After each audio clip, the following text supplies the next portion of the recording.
Hello and welcome back to our daily PYQ series where we discuss 5 PYQs every day, and along with the answer we also discuss बाकी के options कि अगर वो incorrect हैं so why they are incorrect.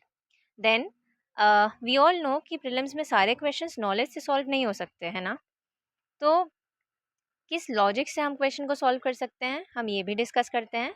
Apart from this UPSC के जो कुछ trends होते हैं, राइट, जैसे कि उसके question formation, then statement formation, तो ये सब जो भी होता है हम सारी चीज़ें हमारे क्वेश्चंस हमारे पीवाई की डिस्कशन में इंक्लूड करते हैं. And that is Y only 5 PYQs, ताकि it becomes comprehensive and also it doesn't become a burden for you.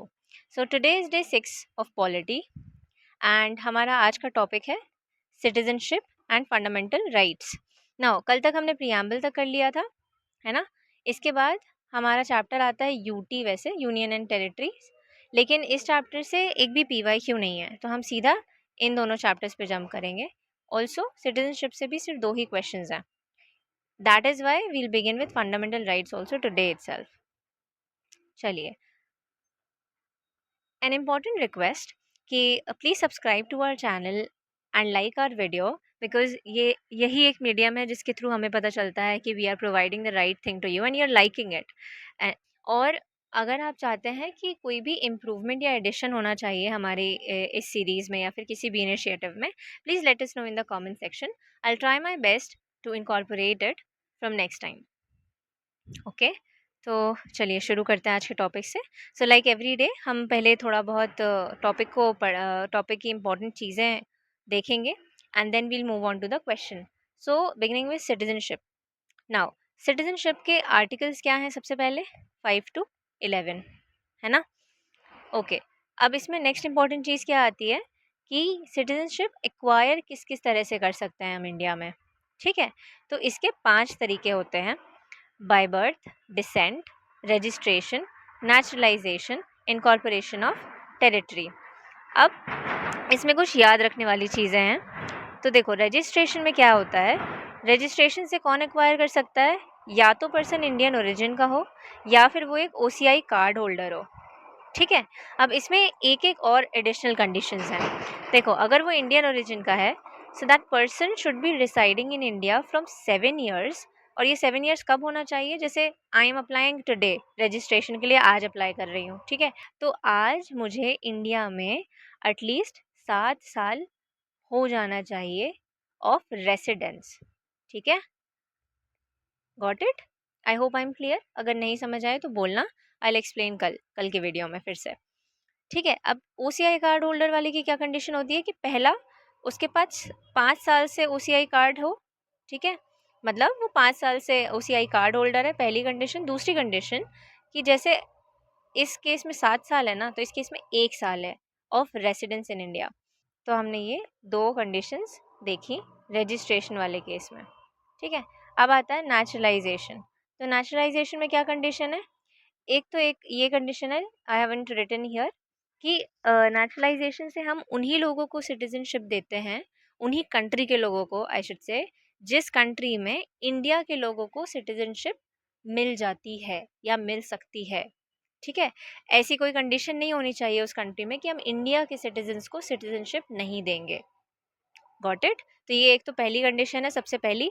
उसके बाद एक और दूसरी इंपॉर्टेंट कंडीशन ये है कि जो भी इंसान अप्लाई कर रहा है नेचुरलाइजेशन के थ्रू, उसको 8th शेड्यूल की एटलीस्ट एक लैंग्वेज आनी चाहिए. That is out of 22 languages उसको एक लैंग्वेज आनी चाहिए.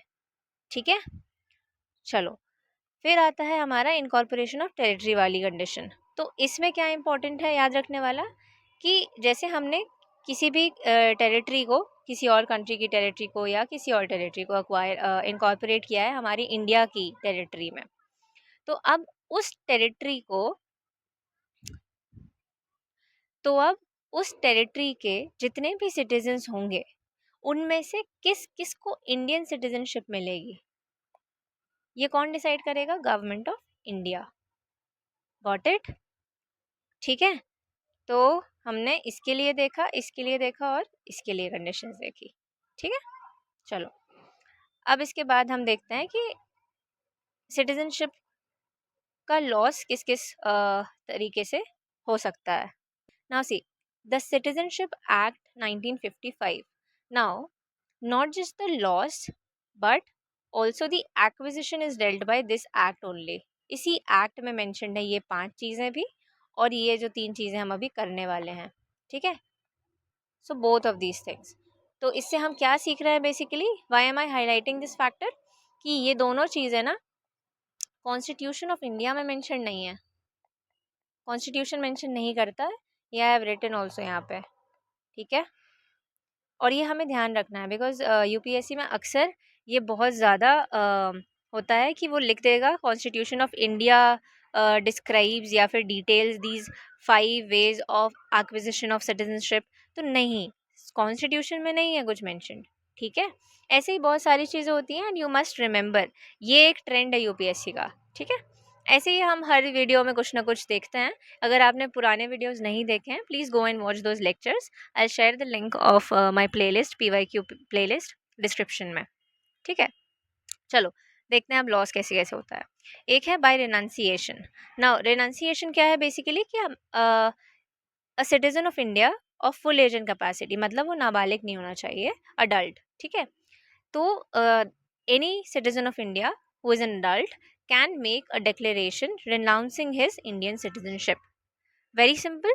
कोई भी अडल्ट एक डिक्लेरेशन बस निकालना है उसको कि that person wants to renounce Indian citizenship, खत्म हो जाता है यहाँ पे काम. ओके, इसके बाद अब इसमें कुछ याद रखने वाली चीज़ें क्या क्या है, कि अगर ऐसा कोई रजिस्ट्रेशन वॉर के दौरान किया जा रहा है, so that would be withheld, because हो सकता है कि वो किसी प्रेशर या किसी और दबाव में आके ये सब कर रहा हो. ठीक है, तो उस टाइम पे वो रजिस्ट्रेशन को मंजूरी नहीं दी जाएगी. Then when a person renounces his Indian citizenship, उसका उससे रिलेटेड कोई भी अगर माइनर है, ठीक है, बेसिकली चाइल्ड, तो that child will also lose his or her Indian citizenship. लेकिन ऑफ कोर्स वो चाइल्ड रिज्यूम कर सकता है Indian citizenship after attaining the age of 18 years. ठीक है, तो समझ में आया इसमें क्या क्या इंपॉर्टेंट है. चलो फिर आता है सेकंड कंडीशन, बाय टर्मिनेशन. तो अगर कोई भी इंडियन सिटीजन किसी और कंट्री की सिटीजनशिप अक्वायर कर लेता है वॉलंटरीली, है ना, अपनी मर्जी से, तो इंडिया की सिटीजनशिप ऑटोमेटिकली टर्मिनेट हो जाएगी. ठीक है, चलो, बिकॉज इंडिया में ये कंडीशन है कि अगर आप किसी और कंट्री के सिटीजन हो तो आप इंडिया के सिटीजन नहीं बन सकते. ठीक है, चलो, वहाँ की रिनाउंस करनी पड़ेगी ऑफ कोर्स पहले, then only you can become Indian citizen. All right, now by deprivation. तो यहाँ पे आता है कि your citizenship will be compulsorily terminated अगर आपने फ्रॉड से लिया है उसको. दूसरा, अगर आपने डिसलॉयल्टी शो करी है कॉन्स्टिट्यूशन ऑफ इंडिया के लिए. ठीक है, देन अगर आप किसी एनिमी को सपोर्ट कर रहे हो या फेवर कर रहे हो ड्यूरिंग अ वॉर, है ना.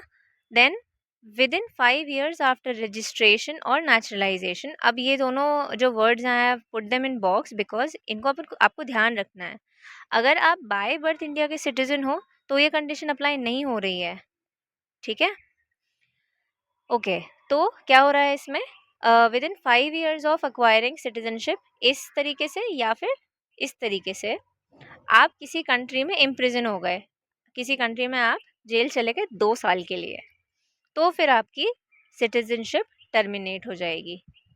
ठीक है, and last one, if you have been ordinarily resident out of India for 7 years continuously. तो आप अगर 7 साल से इंडिया आए ही नहीं हो, अब ये सब पे अप्लाई होता है. ठीक है, सिर्फ इन दोनों पे नहीं, सब पे ही अप्लाई हो रहा है ये. अगर 7 साल से इंडिया आए ही नहीं हो तो फिर टर्मिनेट हो जाएगी आपकी सिटीजनशिप. ठीक है, चलो, I hope I was clear. अगर कुछ भी समझ में नहीं आया हो या फिर से you want me to explain, let me know, I do that in tomorrow's video. Moving on to question number 1. ठीक है, अच्छा हाँ, जस्ट अ सेकेंड, इसमें ये जो भी वर्डिंग्स है ना, please remember these wordings nicely, because ये पॉलिटी में, इनफैक्ट किसी भी सब्जेक्ट में, बट यस मेजरली पॉलिटी में वर्ड्स का काफ़ी खेल हो जाता है यूपीएससी में.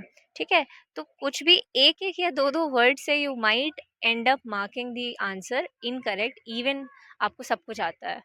ठीक है, तो जैसे I have put them in box, ये ध्यान रखना अच्छे से. ठीक है? फिर ये 7 इयर्स, ये नंबर अच्छे से ध्यान रखना। ऊपर से पॉलिटी में ना ये नहीं चलता है कि अगर कुछ नंबर दिया है तो वो गलत ही होगा, वो सही भी हो सकता है। अगर 2 स्टेटमेंट्स में भी नंबर्स है ना, तो वो दोनों हो सकता है सही हो या दोनों हो सकता है गलत हो। And I have shown this previous lecture में, ठीक है? तो पॉलिटी में इन सारी चीज़ों का अच्छे से ध्यान रखना है। चलो, question number 1, consider the following statements. Article 371A to 371I were inserted in the Constitution of India to meet regional demands of Nagaland, Assam, Manipur, Andhra Pradesh, Sikkim, Mizoram, Arunachal Pradesh and Goa. अब मान लेते हैं कि statement का हमको कोई idea नहीं है, ठीक है? कोई आइडिया नहीं है। बढ़ते हैं आगे। Constitution of India and United states of America envisaged a dual policy, union and the states but a single citizenship. चलो, अब यहाँ पे 2 कंट्रीज़ की बात हो रही है, एक तो इंडिया और एक यूएसए, ठीक है? और दोनों के लिए क्या बोला जा रहा है कि सिंगल सिटीजनशिप है। तो ये एक तो हमको इन जनरल पता है, plus either you will find its mention in this chapter, या फिर देखो जस्ट अ मिनट या फिर यू विल सी जो हमारा फेडरल सिस्टम वाला चैप्टर है उसमें यू रीड अबाउट कि constitution of India, of course there is only one Indian citizenship according to this. लेकिन other federal states like US, Switzerland, Australia, they have dual citizenship. ठीक है? अब now you need to remember along with US, Australia at least. अब Australia, Switzerland और Australia में why am I asking you to remember Australia and not really Switzerland also? आप इसको भी याद रख लो, लेकिन इसको रखो बिकॉज ये हमारे सोर्सेज ऑफ कॉन्स्टिट्यूशन में भी मैंशनड है ना? हमने जब लेक्चर देखा था अभी सोर्सेज ऑफ कॉन्स्टिट्यूशन से रिलेटेड पीवाईक्यू जब देखे थे जिस लेक्चर में, उसमें we read about Australia also. तो इसलिए ये थोड़ा ज़्यादा इंपॉर्टेंट हो जाता है, ठीक है? समझ रहे हैं कैसे कंपेयर करके पढ़ना होता है? चलो, let's see the question. Constitution of India, तो ये क्लियर हो गया कि इंडिया में ठीक है वी हैव सिंगल सिटीजनशिप, लेकिन यूएसए में हमारे पास डुअल सिटीजनशिप है, तो ये गलत हो गया, ठीक है? तो 2 वाला गलत हो गया। अब आता है 3rd वाले में, naturalised citizen of India can never be deprived of his citizenship. अरे भाई, अभी तो देखा था कि एक पूरा पॉइंट है उस पे कि with in 5 years after registration और नेचुरलाइजेशन अगर इम्प्रिजेंट है 2 साल के लिए ही, तो उसको टर्मिनेट कर देंगे उसकी सिटीजनशिप को, ठीक है? तो यहाँ सीधा सीधा डायरेक्ट मेंशन है किसी कंडीशन का। देखो, अब डायरेक्टली यहाँ पे ऐसा सेंटेंस नहीं लिखा है जो इस क्वेश्चन में पूछा है ना? कि कैन नेवर बी डिप्राइव्ड और विल बी डिप्राइव्ड, ऐसा कोई डायरेक्ट सेंटेंस नहीं है, लेकिन इतना कॉमन सेंस और लॉजिक तो हमें लगाना पड़ेगा कि अगर कोई कंडीशन दी हुई है उसकी सिटीजनशिप को डिप्राइव करने की, इसका मतलब है कि वो पॉसिबल है। तो ये जो एक्सट्रीम स्टेटमेंट है ये तो गया, तो 3rd वाला भी गया, तो हमारे पास कौन सा बच रहा है? सिर्फ वन ओनली वाला ऑप्शन बच रहा है। तो क्या ज़रूरी था कि हमको ये भी पता हो? नहीं ना? इसी तरह से लॉजिक से सॉल्व होते हैं क्वेश्चन। तो किसी भी स्टेटमेंट को देख के घबराना नहीं है, read the other statements of that particular question, ठीक है? तो इसका आंसर हो जाएगा डी। चलो, proceeding to next question now with reference to India, consider the following statements. There is only one citizenship and one domicile. Now only one citizenship हमने अभी देखा कि सिर्फ एक ही सिटीजनशिप होती है। डोमिसाइल का direct mention you won't find in chapter, but this is very basic that you know as a citizen of India कि सिर्फ एक ही डोमिसाइल होता है इंडिया में, ठीक है? फिर दूसरा स्टेटमेंट देखते हैं। A citizen by birth only can become the head of the state. चलो, अगर ये आपको नहीं पता है तो ये चैप्टर में ही मैंशनड है। सी, ये फर्स्ट पेज जो चैप्टर का होगा ना उसमें ही मैंशनड है कि in India both citizen by birth as well as naturalised citizen office of president के लिए एलिजिबल है। लेकिन यूएसए में ऐसा होता है क्या? नहीं होता है। यूएसए में सिर्फ बाय बर्थ अगर वो सिटीजन है तो ही एलिजिबल होगा प्रेसिडेंट के लिए, ठीक है? तो ये स्टेटमेंट तो हमारा क्लियर इनकरेक्ट हो गया। अगर हम इसको एलिमिनेट कर देते, मान लो कि ये नहीं पता है हमको, तो ये तो क्लियरली एलिमिनेट हो रहा है, तो ये गया और ये गया। Now we are left with 1 only and 1 and 3। तो 1 तो दोनों में है, तो हमको 1 देखना ही नहीं है इनफैक्ट, अब हमको सिर्फ 3rd वाला देखना है। Let's see, A foreigner once granted the citizenship cannot be deprived of it under any circumstances. Again ये similar से statement है, and see kind of you can say कि repetition जैसा हो गया इस statement का. तो ये question कब आया था? 2005 में आया था. And now see this question 2021 में पूछा गया है, but see the similarity in the statement. So again ये सिमिलर है एंड ये इनकरेक्ट हो जाएगा because we have clear conditions of depriving any citizen of India of his or her citizenship. ठीक है, तो we are left with A only. चलो आगे बढ़ते हैं. नाउ सी, अब ये फंडामेंटल राइट्स वाले क्वेश्चन स्टार्ट हो रहे हैं, तो before proceeding with these questions let's read about them a little. चलो, तो फंडामेंटल राइट्स वाले चैप्टर में you will see a box जिसमें सारे आर्टिकल्स मेंशन्ड हैं. तो आई वुड से कि मिनिमम आपको इतना तो करना है इस चैप्टर से कि अगर आप उनको डिटेल में नहीं पढ़ रहे हो ना, तो एटलीस्ट ये बॉक्स बढ़िया से कर लेना, बिकॉज इससे ही काफ़ी क्वेश्चंस बन जाएंगे सीधा सीधा. ठीक है, तो देखो ये सारे आर्टिकल्स का जो बॉक्स है आई हैव गिवन हियर, ये आप वीडियो पॉज करके देख लेना या फिर पीडीएफ आई विल गिव, तो आप उसको डाउनलोड करके उसमें पढ़ लेना. वैसे ये सीधा बुक्स है, तो आप वहाँ से भी रेफ़र कर सकते हो. एक और इम्पॉर्टेंट चीज़ इसमें ये ध्यान रखना कि किसी भी आर्टिकल को ना आप ईज़िली कैसे याद रख सकते हो, उसका कीवर्ड ध्यान रखना. ठीक है, जैसे 14 के लिए इक्वालिटी बिफोर लॉ है, देन 15 के लिए प्रोहिबिशन ऑफ डिस्क्रिमिनेशन, देन 16 में आता है पब्लिक एम्प्लॉयमेंट एंड अपॉर्चुनिटी. इसी तरह से go for the keywords her article के लिए. तो ये बहुत ईजिली आपको सब कुछ याद रहेगा, और एग्ज़ाम में कोई भी क्वेश्चन आएगा ना आर्टिकल से related, you will be able to solve it easily. ठीक है, let's proceed to questions now. Now see this question, the constitution of India recognises. तो अब ये पूछा है, इसको ध्यान देना कि ये कॉन्स्टिट्यूशन ऑफ इंडिया बोल रहा है. इसका मतलब यही हो रहा है कि सीधा सीधा कॉन्स्टिट्यूशन में क्या मैंशनड है एंड नॉट एनी एक्ट और जजमेंट. ठीक है, only religious minorities, only linguistic minorities, religious and linguistic, religious, linguistic and ethnic. now इसका आंसर सीधा चैप्टर से मिल जाएगा. I'll show you. देखो, article 29 grants protection to both religious and linguistic minorities. ये सीधा सीधा कॉन्स्टिट्यूशन के वर्ड्स हैं. सो इट मीन्स कि ये दो माइनॉरिटीज़ का मेंशन कॉन्स्टिट्यूशन में है. There is no mention of ethnic minorities as such. Then article 30 भी अगर आप देखेंगे तो यहाँ पे भी minorities whether religious or linguistic.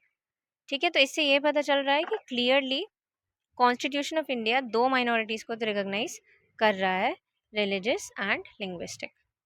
In articles के बारे में थोड़ा सा और वील सी, बिकॉज यहाँ पे थोड़ा सा कन्फ्यूजन होता है. देखो 29 में पहली चीज़ तो ये है कि इसमें दो चीज़ें होती हैं. पहला, कल्चर प्रिजर्व करना. ठीक है, कल्चर में ना एवरीथिंग, लैंग्वेज, स्क्रिप्ट और कल्चर. देन दूसरा होता है एजुकेशन से रिलेटेड ना. एजुकेशन से रिलेटेड देखो यहाँ पे क्या होगा, यहाँ पे होगा एडमिशन रिलेटेड. ठीक है, और 30 में क्या होगा, establish and administer educational institution. ठीक है, तो ये डिफरेंस याद रखना, बिकॉज इन दोनों आर्टिकल्स में अक्सर कन्फ्यूजन होता है कि 29 में एजुकेशन से रिलेटेड क्या है और 30 में एजुकेशन से रिलेटेड क्या है. तो इसमें सिर्फ एडमिशन एंड इसमें ये चीज़ है. चलो आगे बढ़ते हैं. Okay, a little about our courses. Please do not skip this part. So see, since we have been in this UPSC journey for 5 years, we have seen a lot, and we have literally wasted our 2-3 years in figuring out what is actually important and right for clearing this exam.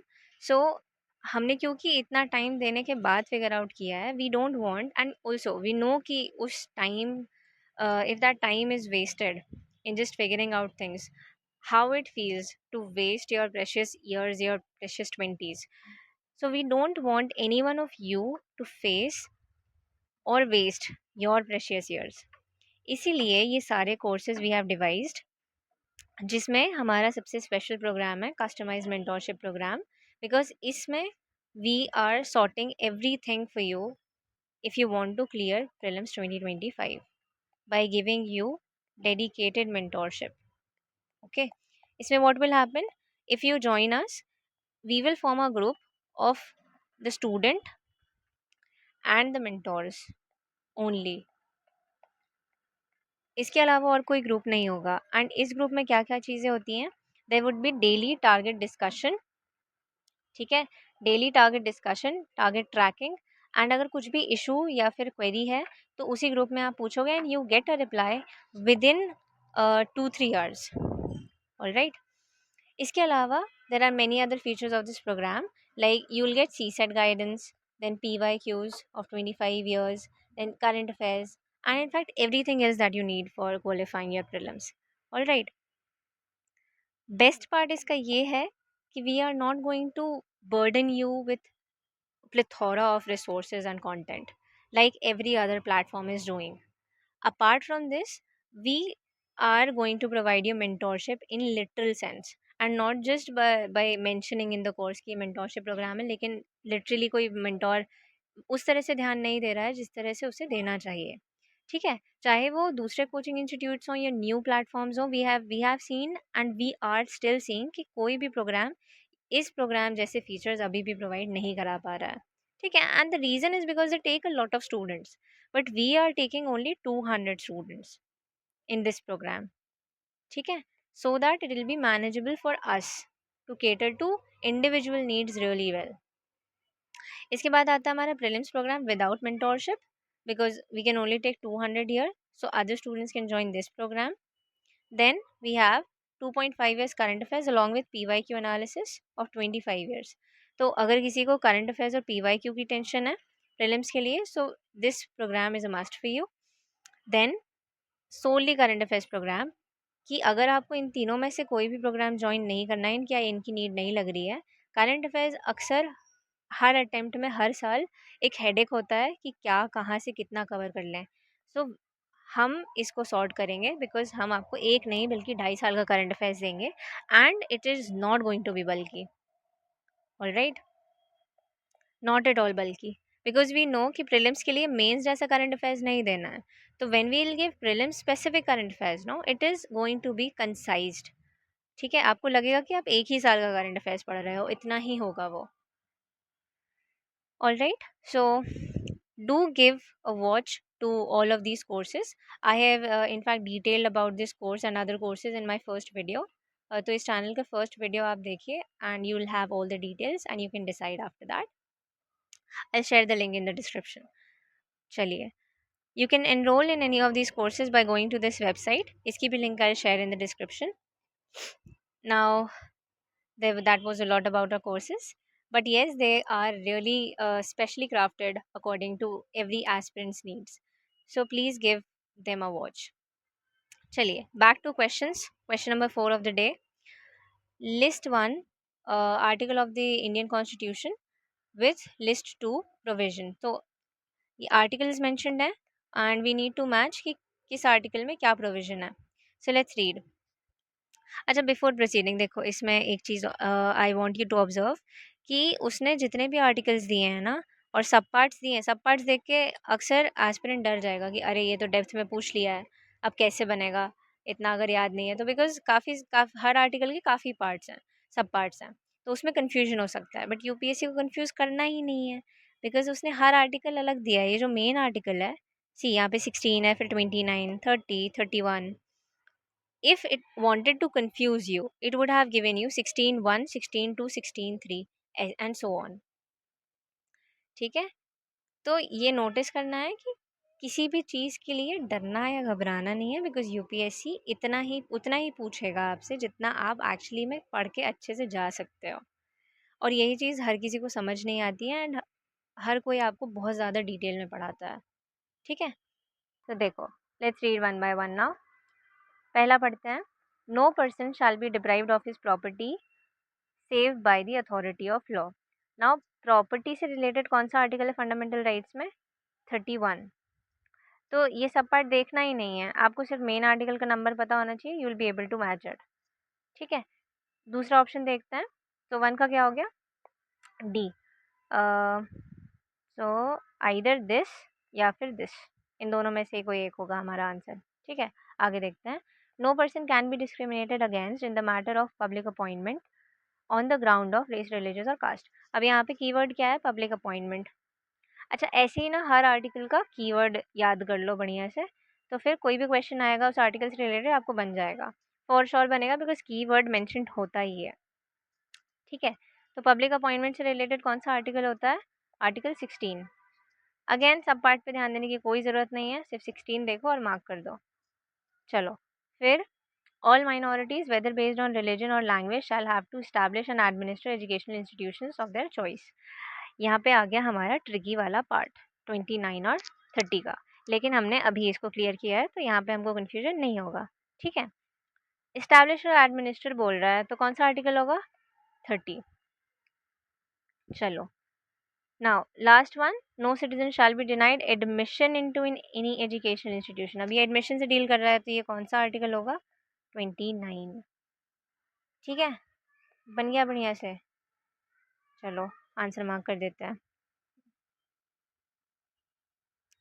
Okay, next question and last question of the day. Okay, so यहाँ पे again एक और match the column है और वैसा ही है, similar सा article दे दिया है और दूसरे साइड हमें प्रोविजन दे दिया है and we need to match. चलो, first one, the state shall not discriminate. अच्छा, why am I not reading this? Because इसको रीड करने का अभी सेंस नहीं है ना, we need to read provision क्या है, उसके अकॉर्डिंगली हम आर्टिकल मैच कर पाएंगे, that is an easier approach. The state shall not discriminate against any citizen on grounds only of religion, race, caste, sex, place of birth और any of the term. Keyword discrimination किस में आएगा? 15। ठीक है, next, state shall not deny to any person equality before the law. Keyword मिल गया है हमको, equality before the law, article 14। Untouchability keyword, article 17। And last one, there shall be equality of opportunity for all citizens in matters relating to employment, again article 16। So see how it becomes really easy अगर आपको simple simple articles का main provision पता है और उसका keyword याद है। ठीक है, चलो तो इसका आंसर हो जाएगा C. Okay, so that's all for today. I hope it was informative, it was helpful for you. Thank you for being here, thank you for your lovely presence, have a lovely day.